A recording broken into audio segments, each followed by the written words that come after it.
Good afternoon guys, कैसे हैं आप सब लोग? I hope it's good.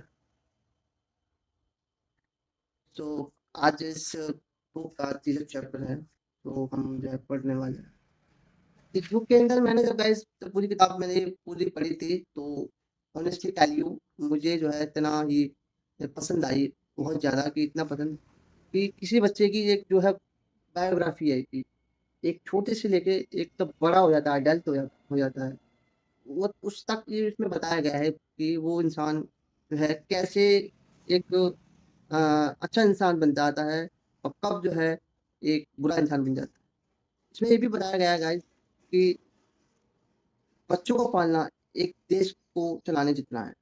इसमें जो उदाहरण दिया गया है, जो भी हम इसमें पढ़ेंगे, बच्चों को हैंडल करना एक ऐसे है जैसे कि आपने कोई एक छुरी पकड़ी हो, यानी कि छुरी जो नाइफ होता है उसको अगर आप सीधा अगर आप रखेंगे ऐसे करके, तो वो जो नाइफ है उसकी जो धार है वो खराब हो जाएगी। अगर उस चाकू या नाइफ को थोड़ा आप पीछे करके रगड़ेंगे जमीन पर, तो वही चाकू पे धार लग जाएगी। तो गाइस, पकड़ने का तरीका है, बाकी सब एक जैसे होते हैं। अब टीचर है, बच्चे हैं, सब बच्चे को पढ़ाती है एक टीचर। बस किसी को समझ में आता है, किसी को नहीं समझ में आता है। इसी तरह से गाइस कि हम किस तरीके से पढ़ा रहे हैं किसी को, वो मैटर करता है। या वो मैटर करता है कि सामने वाले को आपकी बात समझ में आ रही है। बात यही है कि हम जो क्या कह रहे हैं दैट इज़ नॉट मैटर, सामने वाले को बात समझ में आनी चाहिए। तो गाइस, जो हम शुरुआत करने जा रहे हैं इस किताब का तीसरा चैप्टर। तो लेट्स स्टार्ट।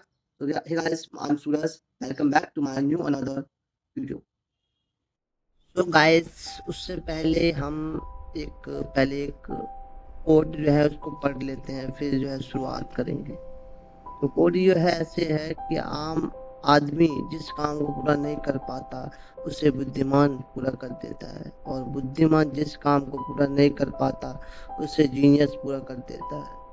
हर बच्चे का दिमाग समुद्र की तरह होता है जो मोतियों और रत्नों से भरा है, पर उनकी चमक तभी दिखेगी जब आप उन्हें बाहर लाएंगे। बच्चों की जरूरतें। आम आदमी की तरह बच्चों की भी मूलभूत ज़रूरत अच्छा खाना और पहनना है। इसके अलावा बच्चों को आपका प्यार और पुरस्कार चाहिए।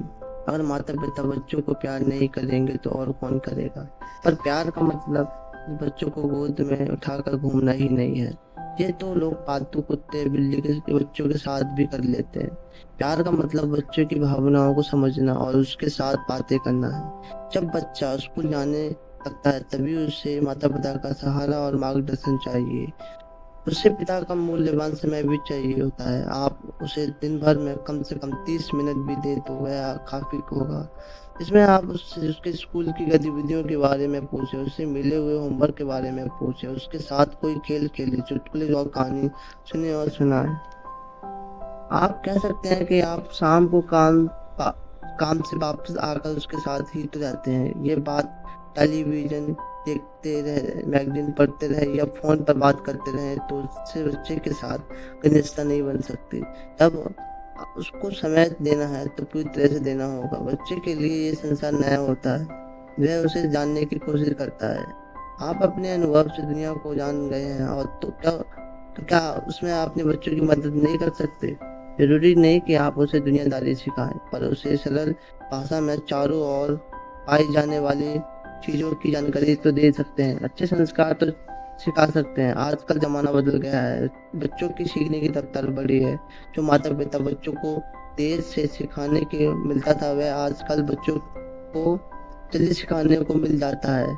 तो बच्चों को अपने अच्छे अनुभव हम खुद क्यों ना दें? अगर आप उसे नहीं सिखाएँगे तो वह इधर-उधर से सीखने का प्रयास करेगा। एडिसन नामक महान वैज्ञानिक ने कहा था कि जीनियस बनने के लिए 2% प्रेरणा चाहिए और 98% कठिन परिश्रम। क्या आप अपने बच्चों को 2% प्रेरणा नहीं दे सकते? अगर दे सकते हैं तो बाकी 98% कठिन परिश्रम बच्चा खुद कर लेता।